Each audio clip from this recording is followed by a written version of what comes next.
আরে ম্যাম, আপনার কি হয়েছে? আরে বাচ্চারা, তেমন কিছু না, আমি বাথরুমে পড়ে গিয়েছিলাম। এই জানিস ম্যামের নিশ্চয়ই কিছু একটা হয়েছে। আমার ম্যামকে একদম ঠিক লাগছে না। ওই তোরা থাকিস, আমি ম্যামের পিছু পিছু গিয়ে দেখে আসি। ঠিক আছে, যা। কি? ও এখানেও চলে এসেছে? এ তো আমার পিছু ছাড়ার নামই নিচ্ছে না।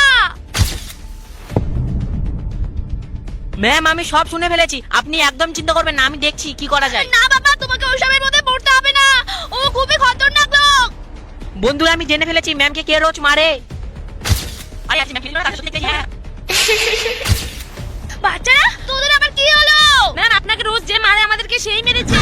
তোদের আমি বলেছিলাম না, ও খুবই ভয়ঙ্কর লোক, ওর নাম মুখে নেওয়া খুবই ভয়ের ব্যাপার। কিন্তু ম্যাম আপনাকে যে মারে সে তো হলো মোদি স্যার। হ্যাঁ বাচ্চারা, আমি জানি। ম্যাম আমার কাছে একটা বুদ্ধি আছে মোদি স্যারকে জব্দ করা। তো বন্ধুরা এরপর আমরা মোদি স্যারকে কিভাবে জব্দ করলাম দেখার জন্য চ্যানেলটিকে সাবস্ক্রাইব করুন এবং কমেন্টে